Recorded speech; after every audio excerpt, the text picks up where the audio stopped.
Good evening. Welcome to South Asia Newsline. I'm Yeshi Chanzong.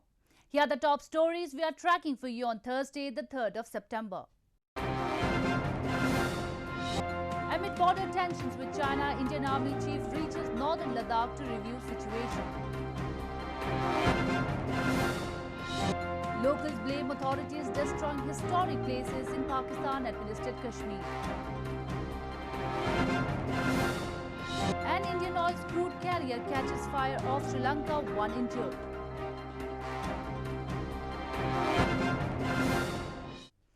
And now for all the details. Amid border standoff with China, Indian Army Chief General Naravane on Thursday reached Leh as part of a two-day visit to review the operational preparedness in the Ladakh region. His visit comes at a time when Indian troops have thwarted the Chinese army's attempts to transgress into areas in Ladakh. Indian Army Chief General Manoj Naravane on Thursday reached northern Leh region as part of a two-day visit to carry out a comprehensive review of the security situation in the region.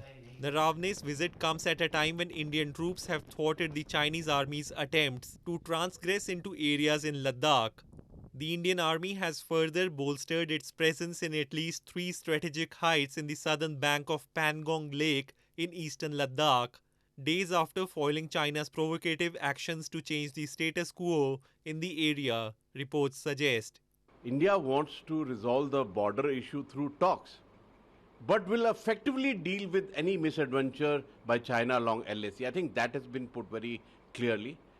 The vigilance all around, alertness all around on the India-China border is there currently. Meanwhile, India and China continued to hold talks at brigadier level for the 5th day as well, after the Indian Army thwarted Chinese Army's attempts to transgress in new areas. Both the countries are engaged in a standoff since April to May over the transgressions by the Chinese Army in multiple areas of the region. India registered 83,883 new coronavirus cases on Thursday and 1,043 more deaths. The spike has taken the total tally to over 3.8 million confirmed cases. Keeping in line with its test, track, treat strategy to prevent the coronavirus from spreading, India has conducted more than 117,000 COVID-19 tests in the last 24 hours. A record surge of 83,883 fresh coronavirus cases in the last 24 hours took India's COVID tally past 3.8 million mark on Thursday. The spike has taken the total tally to 3.8,053,406 confirmed cases, including 815,538 active cases, according to India's Health Ministry. Maharashtra remains the state hit hardest by the pandemic. In the last 24 hours, 1.17 million samples were tested, the highest single-day test so far, taking the total number of tests past 4.5 million.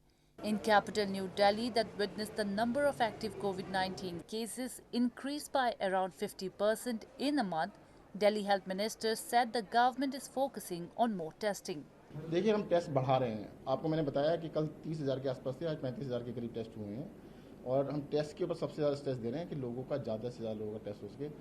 Meanwhile, following a pause of over 5 months due to the COVID-19 pandemic, Delhi metro services are set to resume in graded manner from September 7. Delhi Metro Rail Corporation or DMRC has started preparations to begin the rail service in the city with all safety protocols issued by central government in regards to COVID-19 pandemic.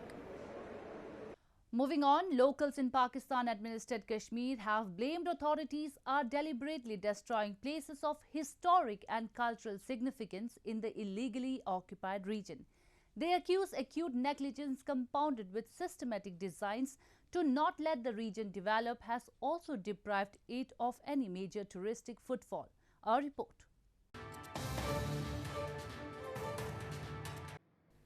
Locals have blamed authorities in Pakistan-administered Kashmir have been deliberately destroying places of historic and cultural significance in the illegally occupied region.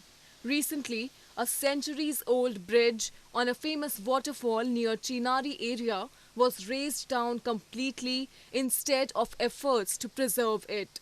Locals have blamed the bridge, built in old architectural style, could have become a source of historical references and revenue generation, but they have now been deprived of it on Islamabad's instructions. खूबसूरत है मगर हुकूमत ने लोहा बेचने की खातिर इसको तोड़ दिया है तो अब ये जो है ये अगर इसको महफूज करना चाहिए था जो उन लोगों के लिए आने वाली नस्लों के लिए मगर इसको महज चंद पैसों की खातिर इसका लोहा बेचने की खातिर इसको तोड़ दिया गया है. Clad with hills and valleys, the scintillating scenery of Pakistan-administered Kashmir has the potential to become one of the prominent tourist hotspots. But locals blame acute negligence compounded with systematic designs to not let the region develop has not only deprived the illegally occupied region of any major touristic footfall, but have pushed it into a state of dilapidation. Ahead of peace talks set to start this week, Afghan President Ashraf Ghani and Abdullah, chairman of the High Council for National Reconciliation, met the peace negotiating members on Wednesday morning. Ghani assured the members that as a national team, they have strong support of the government and people of Afghanistan. Afghanistan's President Ashraf Ghani and Abdullah, the chairman of the High Council for National Reconciliation, on Wednesday met with Afghan peace negotiation team. According to the presidential palace statement, President Ghani assured the members that as a national team they have the strong support of the government and people of Afghanistan, and that Afghans see strength in the team's diversity, unity and coordination. Ghani said that the government has fulfilled all its commitments to the peace process that the international community had hoped for, and the release of Taliban prisoners is a clear demonstration of the government's commitment to peace. Abdullah said that the release of Taliban prisoners was not an easy decision. This comes as 200 hardcore Taliban prisoners out of 320 were reportedly released by the Afghan government on Wednesday, and the process is almost complete. The peace talks are expected to begin in Qatar this week. Meanwhile, Afghanistan will transfer to Qatar 7 prisoners whose release has been demanded by the Taliban ahead of peace talks, officials of both warring sides as well as Western diplomats said on Thursday. The United States has imposed sanctions against 2 senior officials of the International Criminal Court for prosecuting U.S. military and intelligence personnel in Afghanistan. The UN has expressed concerns over the sanctions, saying it trusts any restriction taken against individuals would be implemented consistently.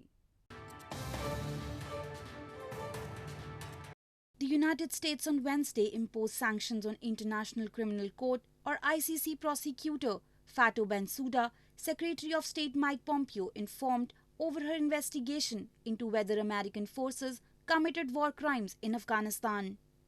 Pompeo further said Fakiso Mochochoko, the head of ICC's jurisdiction, complementarity and cooperation division, had also been blacklisted under sanctions authorized by US President Donald Trump in June that allow for asset freezes and travel bans. ICC prosecutor Fatou Bensouda was given the go-ahead by the court in March to investigate whether war crimes were committed in Afghanistan by the Taliban, Afghan military or US forces. The United States will designate ICC prosecutor Fatou Bensouda and the ICC's head of jurisdiction complementary and cooperation division, Fakiso Mochichuko, for having material assisted prosecutor Bensouda. Individuals and entities that continue to materially support those individuals risk exposure to sanctions as well.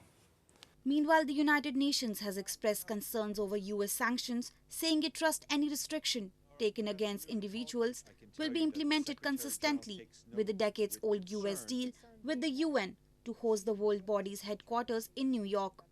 US forces and other foreign troops entered Afghanistan in 2001 and overthrew the Taliban government. Since then, it has become the United States' longest war. In news from Nepal, local administration of Kathmandu Valley has extended the ongoing lockdown for another 1 week as COVID-19 cases continue to rise in the region.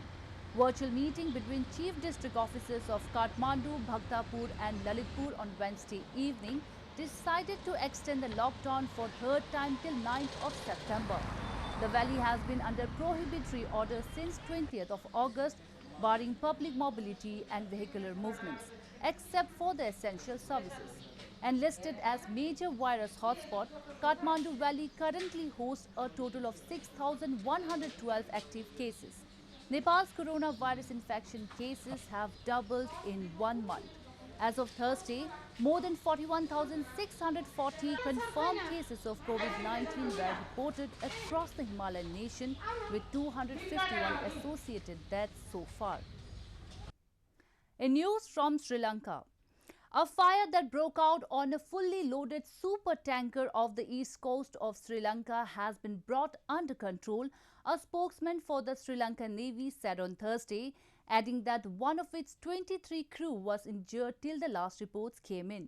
The new diamond crude carrier chartered by the Indian Oil Corporation was headed to the Indian port of Paradip, carrying about 2 million barrels of oil when the incident happened.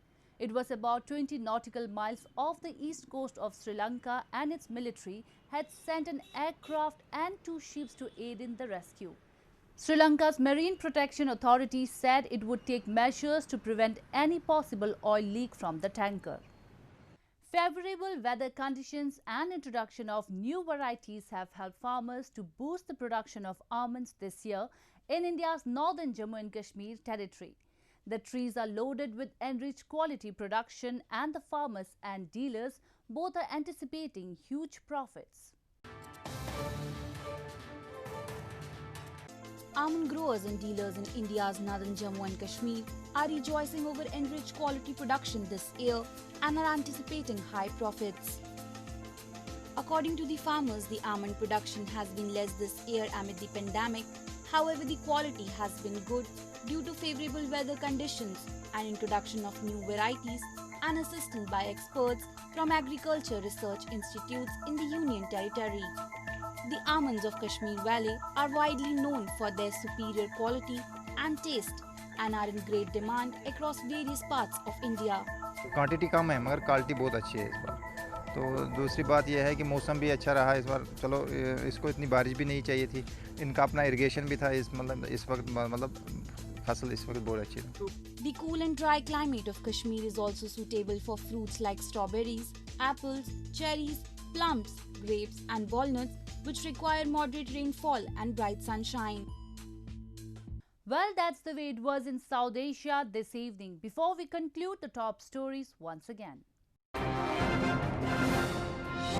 Amid border tensions with China, Indian Army Chief reaches northern Ladakh to review situation.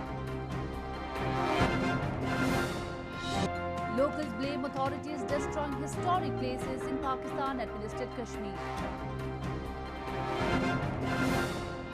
An Indian oil crude carrier catches fire off Sri Lanka, 1 injured.